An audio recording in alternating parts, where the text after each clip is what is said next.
Constructing your life is about much more than just building a bank account. Each week, join real estate entrepreneur and mindset coach Austin Linney as he interviews guests who are constructing their dream lives and impacting the world around them on a daily basis. If you're an entrepreneur or wanting to start a business, or you just want to hear motivating stories of how others have overcome the odds, you are in the right place. And now for your host, Austin Linney. Guys, how's everybody doing today? Welcome to Construct Your Life. This is Austin Linney here. I have the privilege of having Mr. Matthew Throop on. How you doing, my brother? Good, man. Glad to be on here. Yeah, man. So Matt is a multifamily investor. He is now a cannabis entrepreneur, and he lives in the middle of nowhere. We're not really sure. He is hiding from the government and all the things available, the resources to find him. No, he's in Upper Michigan. In a bubble. In a bubble. I live in a bubble. So, you can get us started wherever you want. I think it's funny because you mentioned it before we started that, and I, pun intended, that me and you kind of constructed our lives together as we met, because I don't think we were in a good place with our current careers when we both met and are in the mastermind. And I remember many of phone calls just venting about where we were, right? Right? It's true, dude. And I've been listening, dude, since you started your podcast. And I mean, I listen to your guests. I'm very happy to be a guest on here. But I feel like what I've seen a shift, like with you. I mean, since we started our relationship, what was it, almost probably 2 years ago? But yeah, dude, I mean, same thing with you. Like I was living in Minneapolis, and I was just telling you, like, dude, I can't even imagine being there right now and living in there and doing and having the job that I had and still being there right now compared to when I made the shift. Like I made the shift about a year ago. And so, yeah, kind of like long story short, I was living in Minneapolis. I'd moved there. I mean, I can probably go into the weeds on this, but I was living in Colorado for 8 years, and I had my first daughter out there. And we kind of had developed a real life. My wife and I, we developed a real life out there. And we were like, we had our first kid, let's move back east and be close to family.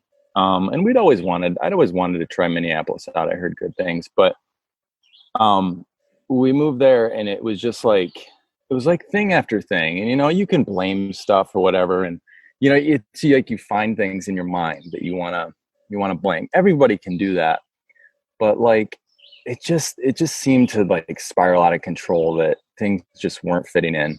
And I mean, there's all sorts of things that happened, and like 6 months in, after living there, I was like, my wife and I were just not happy. And it's really scary when you decide to make the actual shift. And, I think that's one thing that's, fantastic about your podcast. It's Construct Your Life. And, dude, I think there's a lot of people that are really afraid just to do what they want with their life. And I mean, at some point you have to kind of develop a plan and develop what you want to do if you're not happy with what you've got going on. And I freaking did that. Like I took 6 months and said, like, I don't want to be here. I took 6 months and basically developed it and said, I want to be here. I created a vision. I created the steps. Not every step works out as you anticipate, but dude, I quit like 100K plus 100,000 plus job in Minneapolis, and, a comfortable way of life. But just being in traffic every day, working for a place that my values were not aligned with. And I just went and I developed it. I said, I'm going to go do this. And we moved back to Northern Michigan. And dude, we were texting about this the other day. I went back to Northern Michigan. I bought a house for $40,000. I was living in my mother-in-law's house across the street. Oddly enough, I'll tell you more about that with Cannabis entrepreneur journey. And I rebuilt this house, and we now Airbnb it, which like all my investments I look at, I'm like, how do I create cash from this? And I rebuilt this house, and I basically developed a 6-pack at the end of the summer because I lost probably 35 pounds because I left a toxic situation, a situation that wasn't aligned with me. I left a toxic situation with my job that I was basically stress eating every day. I went down to the fancy coffee shop and got a delicious Americano and blueberry muffin pretty much every day. And I'm pretty sure that's where the 35 pounds went away from, is those blueberry muffins. But man, I went all in right there.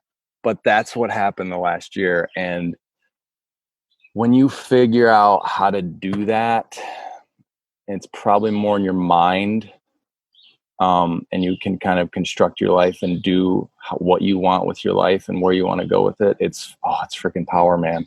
It's freaking power. And I'm in a place now that we can talk about that's fun. No, I mean, I think what's amazing about that is that the shift in the movement was not attached to a dollar amount. It was attached to a feeling and a lifestyle, right? And I think that's where people get messed up in, because oh, well, I worked forever to get to this position and now I'm finally making this money. Well, that's great. But like, are you actually like happy with the lifestyle that you're living? And the thing is like, there's people that love to live in Manhattan, like power to you. Like, I like a little bit of both. I like a little city. I like a little country, and I'll have both. And I think, not that it wasn't scary and not that it wasn't hard, but I think that's one of the reasons it worked out for you, because it wasn't tied to a dollar amount that you were trying to get to. It was more for your family and what you wanted for yourself.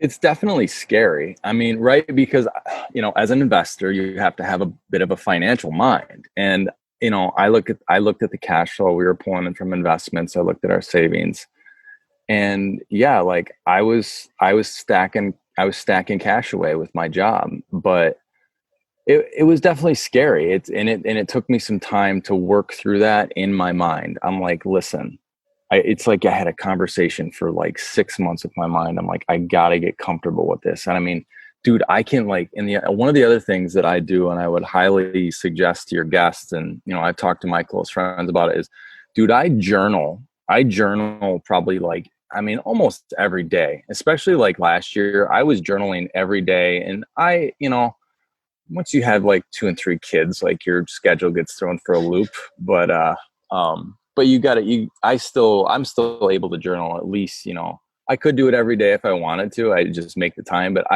it's a habit for me now.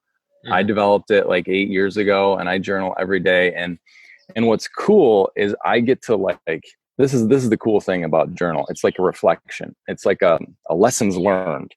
And I get to look back, like every time I journal, I almost like look back a year. I'm like, what was I doing a year ago at this time?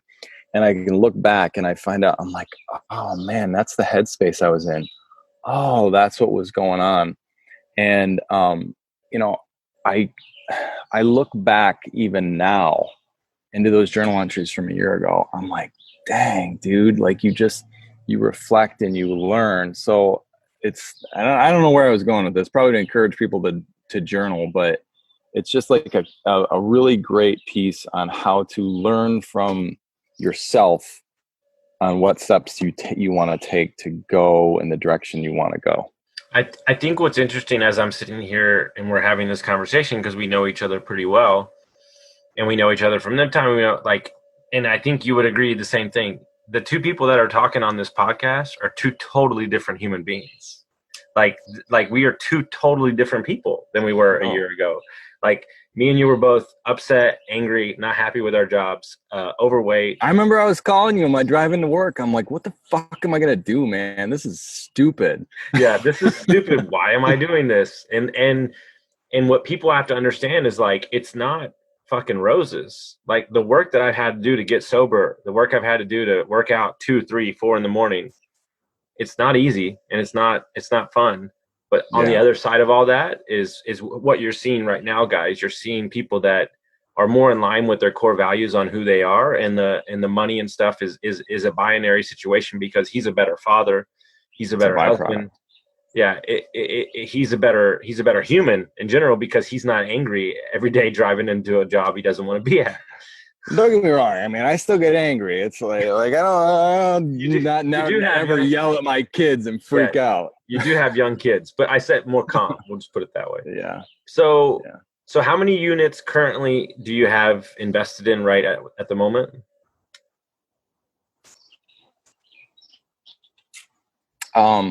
So how are we with our connection? We're good. We're good. Let's do this. We're good. We got it. Okay. So, onto the multifamily piece. So that's definitely, that's a fun kind of story to talk about. And like when I get into the weeds of this, some people are like they look at me and they're like, how did you do that? And I'm like, let's go the weeds. I like this. This is what people need to hear. The investing stuff. Seriously. Yeah. So it was funny, like probably a first story that I'll talk about this is I remember that multifamily event we were both at in Michigan. And I had a guy come up to me at that event and I told him, I was like, yeah, I've got like 30 some units. He was like, 30 units? He's like, you must be a net millionaire. Or no, he goes, are you an accredited investor? I was like, I don't know, what's an accredited investor? And one more that I've learned, I'm like, oh, okay, now I know what an accredited investor is. He's like, so you must be a net millionaire. I'm like, no. He's like, you have 30 units. And I looked at him like, what do you think? He's like, well, you have 30 units. I said, not everything is as it seems. Yeah. His mind was kind of blown. But it's like, dude, I think sometimes you get to a place and people are like, wow. And there's definitely a journey along with it. But like, so one of the first things I did, and everybody I talked to, if they want to like kind of dig into my mind, I'm like, dude, read books. Like, I'll give you 2 books that have changed my life. The Rich Dad, Poor Dad. That's kind of a top one on everybody's list. And one of the other books, if you talk to me, I'm a huge Tony Robbins guy. I'm, I do the pound my chest, make your move. If any of you Unleash the Power Within guys are out there, you know what I'm talking about. But I'm a huge Tony Robbins guy, and I really got into him probably around 2012. He came out with a book called Money Master the Game. If you want to actually like learn finances, people are probably like, Tony Robbins, like learn from finances? Yes, because he went around and interviewed like 30 of the most intelligent and successful financial minds around the world and wrote about their stories and learned everything. I took his book, this 600-page book, and devoured it like a textbook. And I just wrote everything down. And I was like, holy crap. I mean, investing, I like learned how to just invest in stocks and the stock market and, Bitcoin and cryptocurrencies and crap like that. I realized like, oh, buy assets, don't buy crap. And then when I read Rich Dad, Poor Dad, I finished that book. I mean, it's such a fantastic book on how he tells his story in his lessons about investing and investing in yourself and your financial future.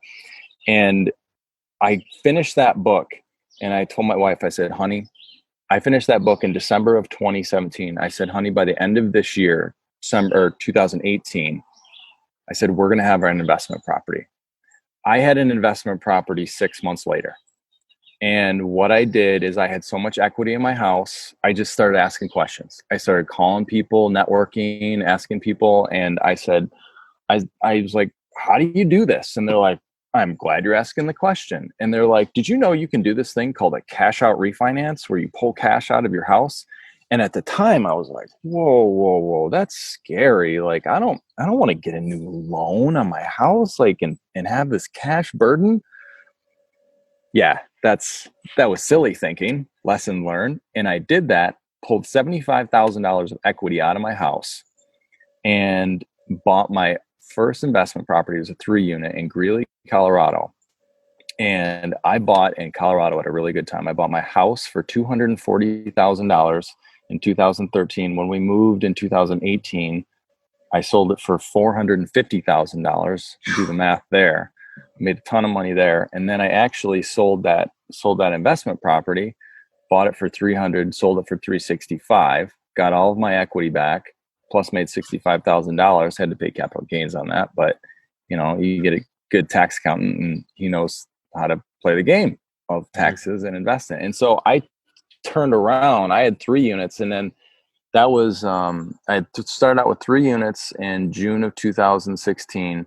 Moved, sold my house, made a ton of money there, bought a duplex that we lived in Minnesota. I still own that. So I've got 2 units in Minnesota, basically just took both of those and flipped them, turned 3 units into probably like 30 units. Now I've got 2 units in Minnesota still. And that basically, it makes like almost $3,000 a month. That's net, but then, minus, I've got expenses, the loan that comes out of that. And but I probably make about $1,000 a month just on that property alone. and that's just 2 units. And then I've got another, how many units? I've got 19 units with a partner, Tom, down in Bay City, Michigan. And then I've got another 3 units of mine. So that's about 22 units.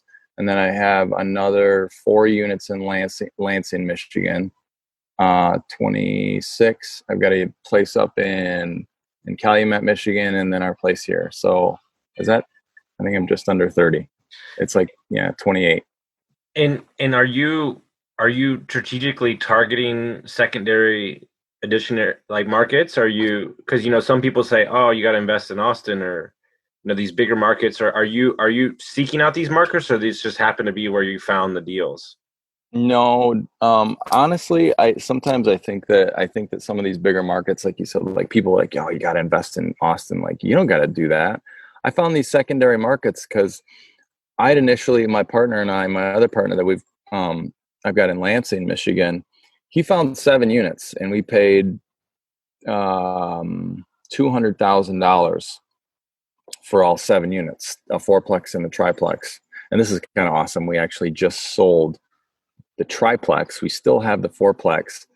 We sold the triplex for $165,000, got all of our initial investment back, plus $5,000 on top of our initial investment, and we still own the cash flowing building.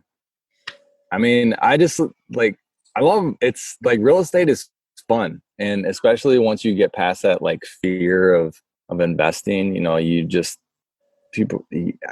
kind of do these things. And there's an inherent confidence, right? And like you have it in multifamily and those type of units. I have it in Airbnb. And when you can walk in and you don't flinch because you know what the vehicle can create, then that's when the machine starts picking up speed. Yeah. That's when, and I interviewed a guy yesterday who they've closed 1,760 units in like 8 months, right? Jeez, and dude. I told him, I said, it's regardless of the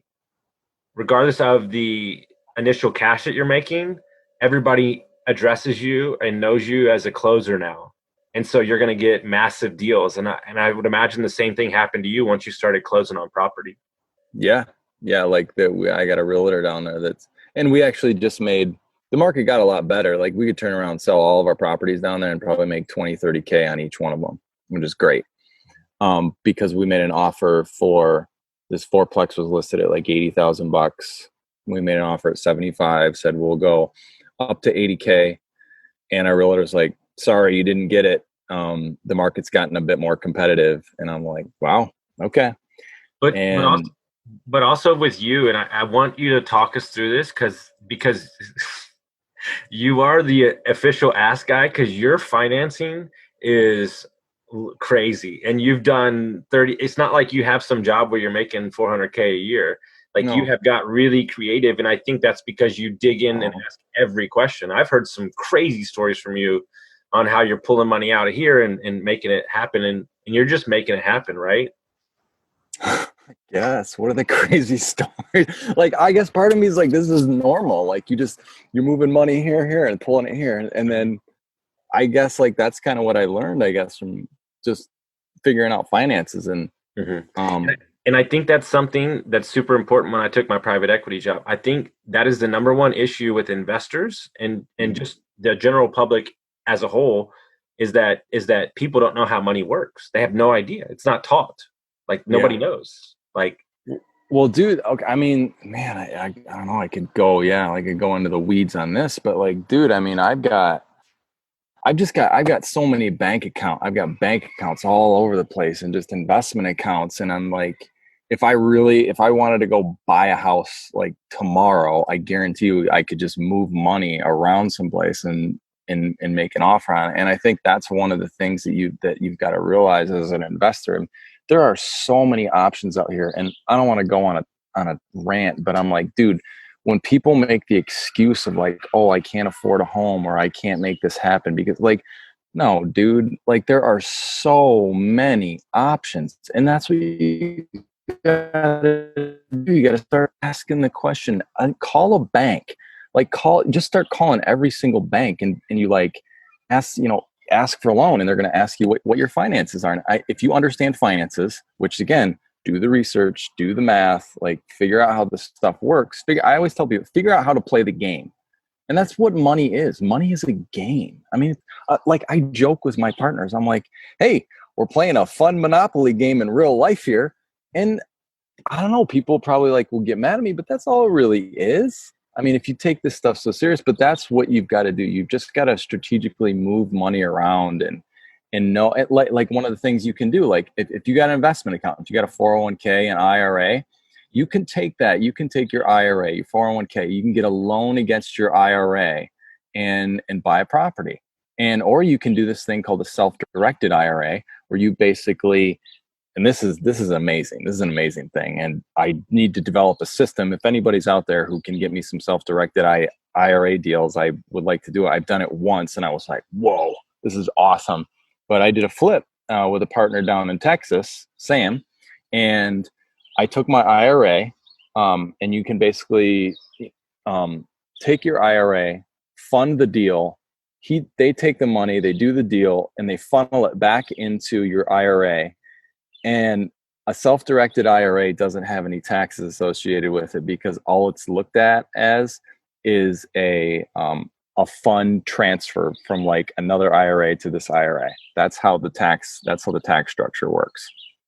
So, I did one of those, and there's just, you can go all sorts of ways with investing and figure out creative ways. So yeah, and to hit on that point, I've got a friend of mine who's 24 years old down in San Antonio, who has 67 units, and he got his first deal he started when he was 17. He's got his first deal in contract 19, and he goes, I need to go raise $150,000. He goes, I had no idea how I was going to do it. He says, I just figured it out. But what I'm saying is, he's down in McAllen, Texas, buying apartment complexes and buying houses for like 40, 50, 60K. Like if you spent 2 years looking for a damn deal and you haven't, like, find a market that you can get into. And guess what? Regardless of how much cash flow you're making, you're learning the process that you can take to a bigger market.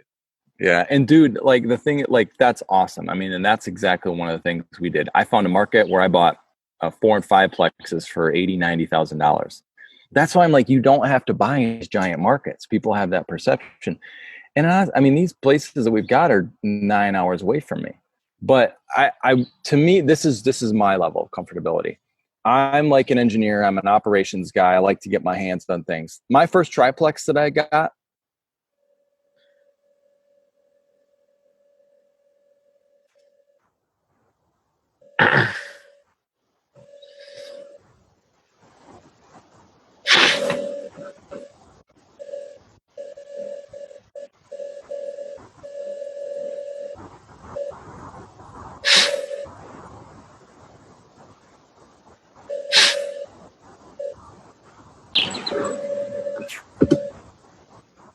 Your first triplex, you got what? So my first triplex was, I mean, I like to get my hands on things, and some people are just like, hey, I just want to do the deal. But so my first triplex, I was like, okay, this thing's a half hour away from me. I know that in an emergency, I can make it over there. So I got something kind of, close to where I was living and relatively in my market. And that felt comfortable to me. I was like, okay. And I was the property manager. I did the things that needed to be done when things came up. And what I realized with it was like, wow, this isn't as bad as I thought. I would get a call. I had a couple crazy tenants, lots of stories from Maryland. But you get some crazy tenants, but I went and I took care of the stuff myself. And what I realized was like, oh, once you get this thing set up, it just kind of rolls. And I got really comfortable. I was like, all right, I know that I can just get a property manager and get these things away from me, where I'm just the investor type. And that's pretty much the space that I'm in now with the majority of my investments. Mm-hmm. So I don't know where I was going with that, but that's just me. That's how I look at it. But yeah, like the guy you were talking about, I mean, he's like, holy crap. And it's like, once you get a handle on what your comfortability with, then you can go to the next level. And he just, I can't share, but they just locked in a huge deal And he's like, we're just gonna go figure it out. and, Yeah, and here's the dude. deal. And here's the deal. You'll love this more than anything. You know how they got this deal? The guy didn't want to sell it to him, and he said, no, it's cool. We'll just help you clean up some stuff in your books, and we'll help do some suggestions on some operations for you for free. Don't even worry about it. We'll just help you. And then the guy was like, you know what? Do you want to just buy it? Like, that's how they got the deal. And it's massive, dude. It's not small. Yeah. Like, and I'm like, that's amazing. Like, and this dude, he reminds me of a young me. Like, this is crazy. Yeah. And I'm like, but like, that is, you just bring value, man. Bring value. Well, yeah, but also it doesn't matter where he's not giving a crap that his units need to be in Austin, or he's like, guess what? People still need to live in McAllen, Texas. Like, it's all relative, right? And especially where we're headed to in this new world with Zoom and everything and people working from home, you need to check out those secondary markets. And if you spent 2 years and you can't get a deal, well, guess what? You can go to a third or second tier market and pick up 7 units for the price of one house. Like, well, dude, and this is another thing that's happening. And I'm like, this is why I'm like, sweet, my Bay City units are increasing in price, because you're seeing a mass exodus out of cities. And I can't tell you how many people in Northern Michigan is based, like, I live in everybody's vacation space is where I live. There has been I can't believe how many people I've seen like come to this area. And I've talked to people, I'm like, I never knew this place existed. And I'm like, yeah, it's awesome up here. And they're like, how are the winters? I'm like, oh, they're terrible, but I'm comfortable with the winters. Like, I'll go take a dip in Lake Superior and do the Wim Hof thing in November when the lake is frozen. But a lot of people just don't like that. But that's one thing that I love about this area. And then this is also crazy. I just got into the Airbnb market for our place that we've got in Calumet.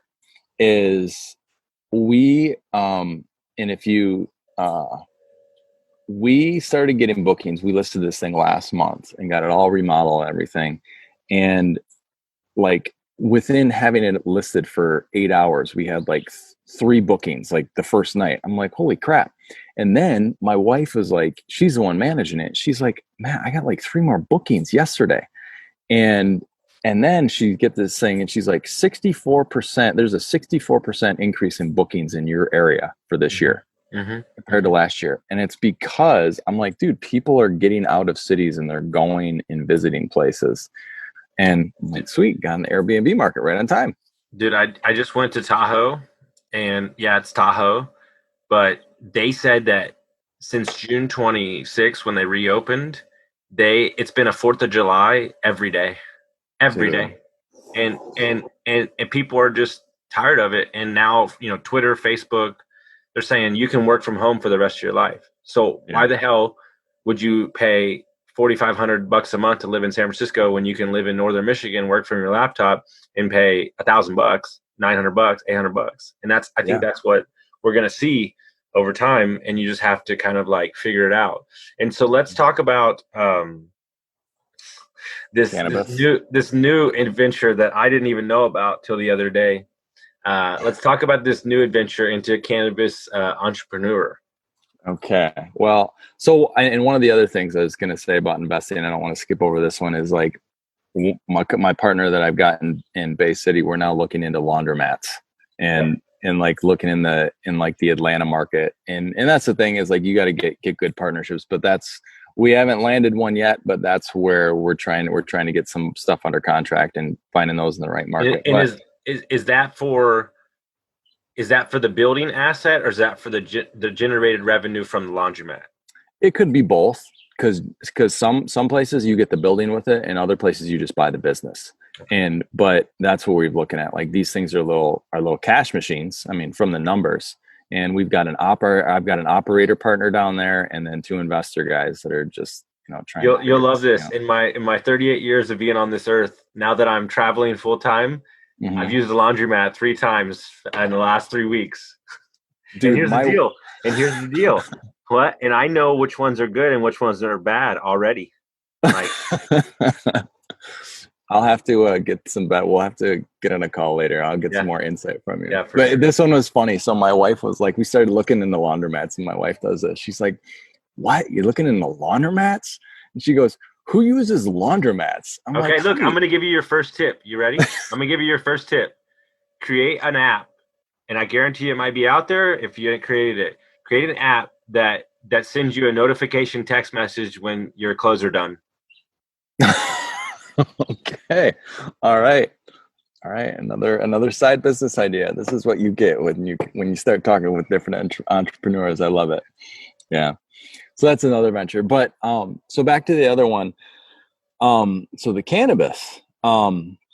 In 2018, cannabis became legal in Michigan, and it was kind of interesting. I mean, dude, so this is kind of funny. I work for my mother-in-law, who is the president of this Class C grow in northern Michigan, which in an industry, when I first, and I was living out in Colorado in 2014 when they passed this, and I saw what happened out there in Colorado and how this thing went and the entire industry blew up. I was like, holy crap, like, how do I get invested? How do I get involved with this? It was always like on the back of my mind. And then we moved to northern Michigan, and my mother-in-law is a plant scientist. She's a botanist. She's got her mastery in forestry. She's super smart. And she was growing weed. And in Michigan, when they passed it in 2018, you could do a caregiver. So she was growing a ton of plants, being a caregiver. And she found some business partners, and it just built into this thing. And now we have probably a 25,000 square foot grow space, which I got to be at probably in about an hour. And we're growing tons of plants out there. And we are in the whole northern Michigan market. We are building out dispensaries, and that's where I was yesterday, working on, putting up drywall. There's another part to a good part to multifamily investing and real estate investing is you learn how to build things. You figure it out and you learn how to redo plumbing, how to put up drywall, everything on the list. You better figure out how to do it. And I've done that. And so again, another piece that I can bring to it's a small business starting up is, I'm helping our team like build out the dispensary, hanging drywall, building cabinets, painting, yada, yada, yada. And so that's the space we're in. I've got like a full-time gig with it, but I don't know. It's super exciting. There's a lot of business opportunities with it. I'm kind of bummed whatever. It's a super cool opportunity. I'm not a direct investor with it, but my mother-in-law is, and she owns the company. And I figure that has its perks. And the way that I see this is I'm continuing to talk to people who want to get into this industry, because one of the things that I've been forced to do is understand all of the laws and regulations about this, understand all the logistics about this. I'm working with plants now, like marijuana plants. I'm figuring out how all of them grow, all of the science behind that. And I was talking to my mother-in-law yesterday. I report directly to her. I said, listen, I'm just trying to figure this whole business out, every aspect. And she's like, good, because there's going to be opportunities with it. And you're going to be one of the key people that we look to as we grow our business. So I don't know. It's just like, it's kind of funny, from the start of our conversation, kind of wrapping this around, I look at the space that I'm in right now and I'm like, dude, it's not like right. Back to the thing. It's not like I never yell at my kids and never fight with my wife and never get in a negative headspace in my head, because it happens on a daily basis. Everything isn't always as it seems. And I'm trying to paint the picture of this reality. I live in a beautiful place. I'm, working in an industry that has amazing potential. I've got these side investments, and I look at it, and I was thinking about this morning. I woke up this morning, and I remember when I was I just had a full-time job. I was making, 80, 90,000 bucks. And I remember getting out of my bed, and I would wake up and I'd be like, fuck, like, I'm going to go to this job. And I think this is the thing that, and I every morning this would happen to me. I get like super introspective, and I would instantly go 30 years down the road every morning that I used to wake up. And I thought to myself, 5-6 years ago when I was just working that full-time job, I said, 30, 40 years from now, is this all you is this all you're going to do? Is this all you're going to have? And I just was like, I got tired of it. And I started consuming the books and making the changes. And, like I said, I can look back at my journal, my pictures 5 years ago, and I'm like, damn, dude, like, good job. Like, you took the steps to kind of get to a different place. You know what it is from somebody that knows you and can see the difference in the story that you're painting is that now your life is full of possibilities of growth. Oh, yeah. And there's nothing, and you're excited about the growth and you don't know where it's going to go, but there's growth and there's learning. And before there was not, it was a roadblock of something that you had to do within a system that needed to get done, regardless if it's you in that system or somebody else. Right. Now Dude, you control the system and the growth is on you. And that's all we're looking for in this life. Yeah. Yeah. Yeah. Like it is like, I just would encourage people. It's like, you're looking, and this is me. I mean, some people just want to stay in that place. I mean, I know lots of people that are just comfortable in that space, and I meet them. I'm like, have fun there. Like, that's not my space. And, I wouldn't have a coaching business if those people were not in those spaces. This is true. Because all I want to do, and this is where people get it messed up. And I just had this talk with Mike Sorgan yesterday. This is where people get it messed up. You think that when I talk to you about Airbnbs, I say that you have to have 100. No. If you're cleaning it yourself and you're handling it yourself, you could have 4 and retire within like a year. Yeah. Like, that's where people get it wrong. Why do you need to make $300,000 a year? What if you made $80,000 a year and you got to go to every one of your kids' soccer games and you like controlled your schedule? Like, that's all. Dude, that's the place I was at, like in Minnesota. I was like, why am I doing this? Like, it was for a paycheck, and it was scary. And I was like, I don't want to do this anymore. I don't want to do this. And I did, like, I had a coach, and I really thank him. He helped me get to a new place. But he was like, why do you have to stay there? I'm like, well, because I need this money. And he's like, well, you're fucking miserable doing this. And I was like, shit. Yeah. And what people don't get is that look, if you've got a great job and you're looking for a way out, I'm not saying go tell your boss to shove it in as tomorrow. But what we're talking about is setting a plan in place, right? And you know my story, and it hasn't. I was talking to my coach yesterday. It hasn't been roses by any stretch of the imagination. No, you don't get roses. But hear me out. It's been a weird 4 months, like divorce, laid off, all that stuff, and screwed over many a times, and opportunities didn't come out, and it doesn't matter. But what I'm saying is, because I've created a new mindset shift for myself, that the spirals don't happen. Like, if I'm in a negative space, I can get out of it in 30 minutes or like get out of it in an hour. And that's, nobody's going to be perfect. Nobody. Right. But what you're doing is you're laying the foundation for those things to not attach themselves to you and then move on with your day. And that's what doing the work is. That's what doing the personal development is. That's what looking at yourself in the mirror and going, do you really want this? Like, is this for you or is this for somebody else? And that's my biggest, like, soapbox is, like, just make sure it's for you. I don't care. Yeah. Like, what it is. Dude, yeah. And I was listening to, like, your Wednesday rant. It was spot on. And how you're like, dude, go. Yeah, man. And you were right. Like, if you were like 22, 23, like, and you think you got to like go to college and do all the stuff, like, you don't. You can, but like, and this was a thing too, like, right. It doesn't matter. Go enjoy your life, because the world's going to keep on spinning. People are going to keep creating problems and keep creating stuff. And when you come back, like, they'll create new problems. And it's so funny. And like, I'll give you a little story about this. Like, this was a realization, and it's like going through the process, and you have so many realizations, so many things along the way. But when I was moving away from Colorado, and I had a great job, like, I think people were probably like, dude, what are you doing?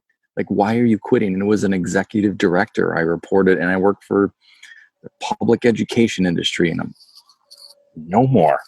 Like, just I could never go back to that place, but I had a 100K plus job, you know, working as an executive director. And I was like, I'm moving, I'm moving, I'm not going to do this anymore. And people were like, what?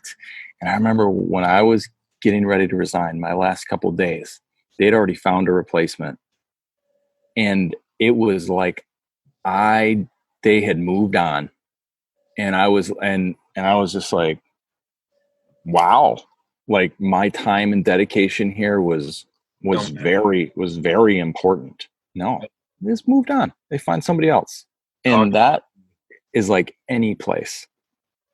And that's why the realization to create something for yourself. I've had two. It's really odd, and it's weird the stupid things I get joy out of. But I've got an assistant that works for me and my podcast producer, and I've had. Are you ready for this? You want to talk about, dude? Put $1 million on it, and you still wouldn't beat this feeling. I've had their wives reach out to me and be like, dude, he's a different person.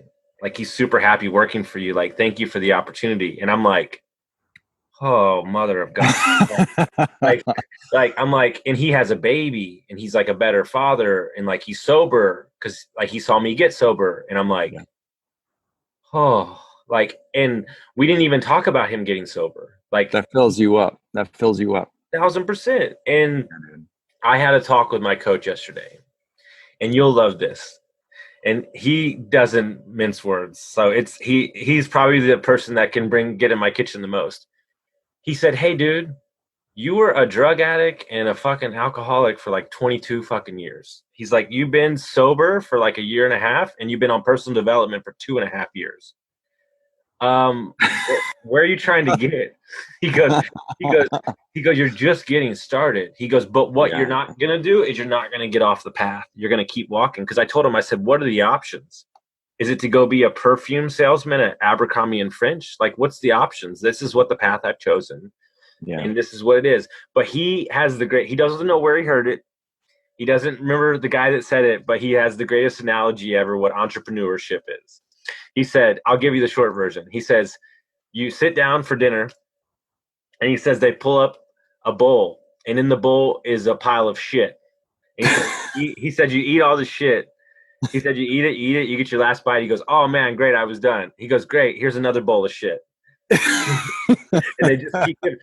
But here's the deal, and I think this is super important, because I talked to the guy who works, 60, 80, 70 hours a week. They've got 3,000 units. He says, it's hard work, but when my daughter has a soccer game, guess what? I'm not asking my boss to get off of work because I'm making my schedule. Right. And I'm not everybody's an entrepreneur.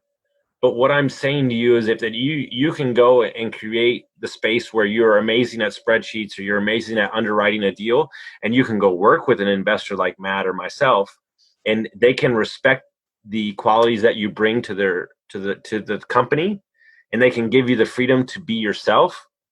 That's what you're after. Yeah. That's what's the juice. Dude, yeah, you're spotted. That's so funny. Here's another bowl of shit. And you got to go through that. Yeah. Oh, that's so great. And I mean, yeah, I feel like, I think that's exactly what I was after. Like getting to that space of having my thing, but then still being able to live my life properly. And dude, it's great. Like, one of the great things about having your mother-in-law, working for your mother-in-law, is she knows what it's like having kids. Mm-hmm. And I'm like, hey, can I go, do you mind if I cut out and run to my daughter's swim lesson? She's like, yeah, go ahead. And I mean, it's like today, I'm like, hey, I can be honest with her about what I've got going on in life. I'm like, hey, I've got this podcast interview. I want to come in a little late. And more importantly, by being honest with her, you're being honest with yourself about what you need. Mm-hmm. And I think people play down what they need. Like, dude, the hardest thing I've ever done, you know me, I want to talk to everybody. I want to connect with everybody. Mm-hmm. I've gotten a space now where if I'm not in the right headspace or I'm not feeling it, I'll push the call. And it's not even about pushing the call like I disrespect that person's time. I want to make sure that when I show up to that call, that I'm present and in the best state to receive and give back the information that is needed. And what you're doing is you're you're creating the space for what you need instead of what you think you need. And I know that's like a little woohoo, but you're basically telling the universe that I want to make sure that each of these moments are not wasted, because I'm just trying to get through the call instead of be present for this human, you know. You hit on something right now. Right now, we should talk about this for a few minutes. Is like you're spot on, and I don't think a lot of people talk about this. And definitely, like, you need this in the workspace. You need this right now with this conversation. And I think a lot of people don't pay attention to it. And the thing I'm talking about is energy. And exactly what you just said, like, you need to be focused. And it's not just focus. I don't even know the words to use, but I was thinking about this last night. I was like, one of the things I want to try and figure out how to talk to in my conversation with Austin is energy. And I feel like this is a good transition, because I realized this, like, going to Tony Robbins, like being part of these mastermind groups, even with my partnerships, dude, like the people that I talk to, I'm like, dude, if they're not on my wavelength, on my energy path, and I can feel that, or I can't feel that. If I can feel that, I'm like, I want to talk to this person. I want to get to know this person more. And you and I have definitely done that. I've done it with my close business partners. I mean, my wife, dude, like, it's funny. Like, my mother-in-law, I can't tell you how many lessons I've learned from my mother-in-law. Like, people will laugh, but I've learned about, like, energy and feeling and, like, some deep emotions about stuff from my mother-in-law. Kind of goofy, but it's like, when you find people that you resonate with, and if I can encourage anybody to do a little bit more kind of deeper understanding, look at this stuff with energy on how you feel. And that feeling that you get with talking to people, there's something to that. If it doesn't feel right, exactly what you just said, if you're just not feeling that call and you want to push the call, like, I mean, there's probably something to that, and you might want to listen to that.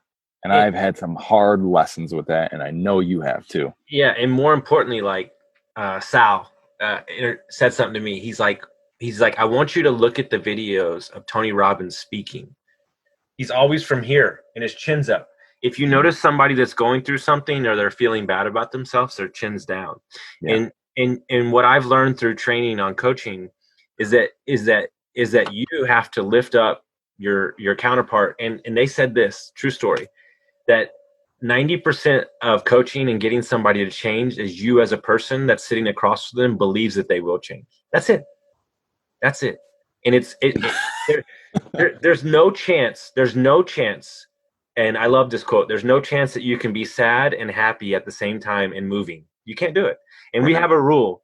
The investors in Arizona, I dare you, as a human, you could be having the worst day ever. I dare you to get on a jet ski and not smile. You can't do it. You can't do it. It's a metaphor for life. It's a metaphor for life.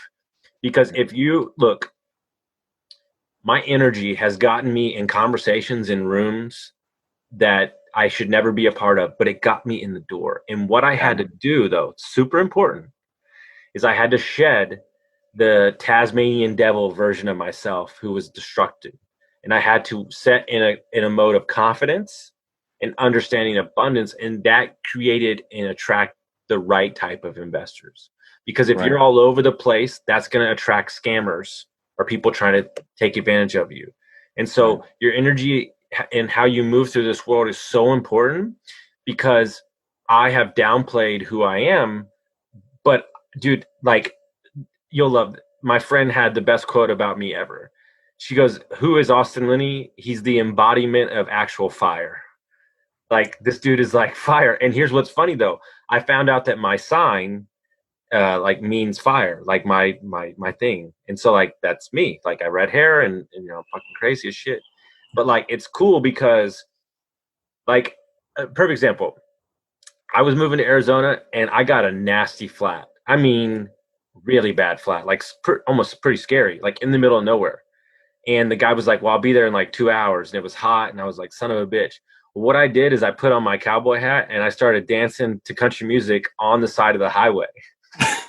I guess somebody to help you. And I'm sure I'm sure people were driving by going, this dude's out of his fucking mind. But what I'm saying is I was trying to shift the mood because I was upset and I was tired. I had not slept all night. I drove through the night. And it was amazing when he showed up. We were BSing and had a good time. And that's what I tell everybody. Like, if you're having a bad day, or like, turn on some, I don't care, turn on some NSYNC, get weird. It doesn't matter, but you're shifting the energy in your body. You get to a different state. And dude, like, I love it. That's like one of the Tony Robbins things that I got out of Tony Robbins and going to the events, is like, he does this thing where, you get to this beautiful space and he's like, make your move. And like, dude, you probably have seen me doing it where I like make this move. And when we're on our calls and like, what that does is this movement, and what's it called? The triad is where your focus goes, where your language is, and your focus, your language, and your physiology. And you change those three things about any situation in your life, and the entire situation, your life changes. If you change your focus, you change your physiology, and you change your language. And that's like another one that I wanted to talk about today. I mean, I don't know, we can kind of like finish up with it. It's just like, it's when you, again, like, surrounding yourself with the right people, like you and I feel like my conversations with people are so much about growth and so much about like, where's the opportunity? Where's the, what are you doing? What's good in your life? What book are you reading? And I just feel like, again, like, to your listeners, if there's anything I can provide, it's like, dude, like, find that goodness of people in your life that you can resonate with, and like, surround yourself with them. And yeah, I don't know. I'm grateful for you. I'm grateful for you. I know. And I was thinking to myself right now, and I knew it was going to be good, but like, the reason I started the podcast, and some guy mentioned it yesterday, is like, for conversations like this. And guys, this is the conversation that we would have on the phone, separate from us being on a podcast. And that's what I want to get across, is that it's true. That's true. That's so good. And what I'm trying to get to everybody is, everybody's so focused on real estate, and yes, it's a vehicle, but me and my mentors, and when me and Matt talk, or me and Tom talk, we rarely talk real estate. Like, that's for separate conversation. It's like, hey, let's get the business. I like, some calls, I'm like, hey, let's just get the business. Yeah. And so, it's one of those things where, like, this is why I appreciate this forum, because I know we'll do it, and we'll revisit it a year from now. We'll have another conversation, and it'll be documented. And it's funny. I had a conversation with a buddy who's a huge marketing guy the other day, and I didn't record it. And I was like, damn, I'm going to start recording all my conversations, because there's gold in all that stuff, right?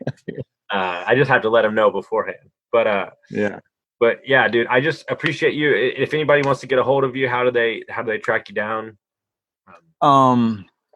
Gosh, I mean, so I don't know. I'm on Facebook and Instagram. I probably like Instagram. The Investor Dad Matt page is always where I post stuff, and I don't know. I post lots of stuff about my investments, my kids, my political beliefs are on there. I hope that's okay. And then I put on Facebook, and I don't know. Yeah, if you want to reach out, just text or email. So yeah, I don't know. All that's good ways to connect. No, I appreciate it, my brother. And then, guys, if you like this episode, make sure you share it with your friends, send it around, and we thank y'all so much for listening, and we'll see you next time. Yeah, appreciate you, brother. You got it, my man.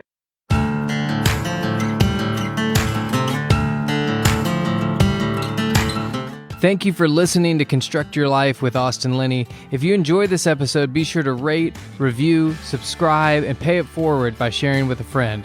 Most importantly, take this opportunity to start constructing your life by taking immediate action on what you learned. For show notes, resources, and more information on one-on-one coaching with Austin, visit constructyourlifepodcast.com.